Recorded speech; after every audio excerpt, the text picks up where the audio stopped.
शुरू करता हूँ अल्लाह के नाम से जो बड़ा मेहरबान और नहायत रहम करने वाला है। अस्सलाम वालेकुम दोस्तों, आप देख रहे हैं हकीकत सरेआम और मैं हूँ आपका होस्ट इब्ने पाशा। दोस्तों, डोनाल्ड ट्रंप ने 4 बड़े अमरीकी अहदेदारों को इनकी नशिस्त से बर्खास्त कर दिया है, जिसमें अमेरिका का डिफेंस सेक्रेटरी भी शामिल है।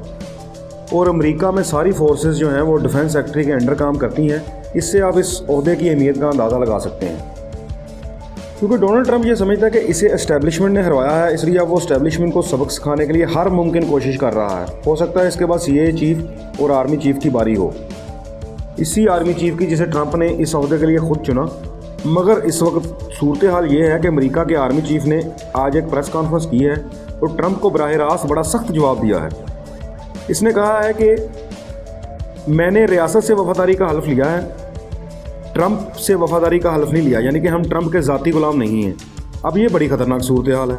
ऐसी चीज़ें अमेरिका की तारीख में कभी नहीं हुई। हुकूमत और फ़ौज बराह रास्त एक दूसरे के सामने कभी भी नहीं आए। दूसरी तरफ चाइना ने जो बाइडन को इंतखाब जीतने की मुबारकबाद दे दी है, और ये टाइमिंग जो है वो बड़ी कमाल की है। यानी कि आर्मी चीफ के बयान के फ़ौरन बाद ये मुबारकबाद दी गई है, मगर अब चाइना ने जो बाइडन को मुबारकबाद दे दी है। ट्रंप के हाथ से अब आहिस्ता आहिस्ता सारे पत्ते खिसक रहे हैं। अब इसके पास चारा कोई नहीं रहा, सवाए इसके कि वो सड़कों पर आ जाए और याद शुरू कर दे, धरने शुरू कर दे, जुलूस निकाले और धांधली के ख़िलाफ़ एक कंपेन जो है वो अमेरिका में इस्टेब्लिश करे, लोगों को सड़कों पर ले आए। और अगर ऐसा होता है तो अमेरिका के अंदर एक खाना जंगी जैसी सूरत हाल पैदा हो सकती है, और ये अमेरिका के लिए बड़ी नुकसानदेह साबित होगी।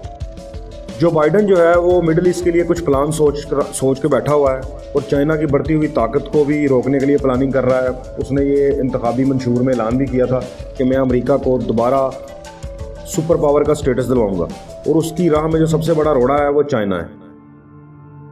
इसलिए इस सारी सूरत हाल में जो बाइडन के जितने मंसूबे हैं वो अल्तवा का शिकार हो सकते हैं।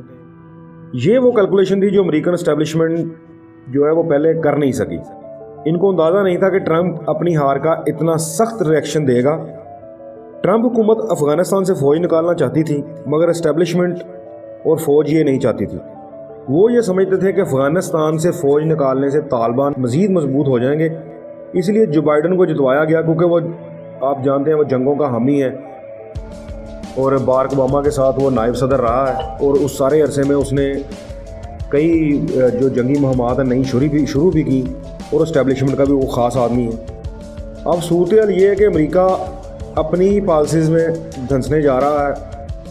इस सारी सूरत हाल से अमेरिका अगर निकल भी आता है तो इसके डेमोक्रेटिक स्ट्रक्चर को एक बड़ी कारी ज़रब लगेगी और इसका इंतज़ामी ढांचा बड़ी हद तक कमज़ोर हो जाएगा। अगर वीडियो पसंद आए तो लाइक करें, कमेंट करें और शेयर करें। शुक्रिया।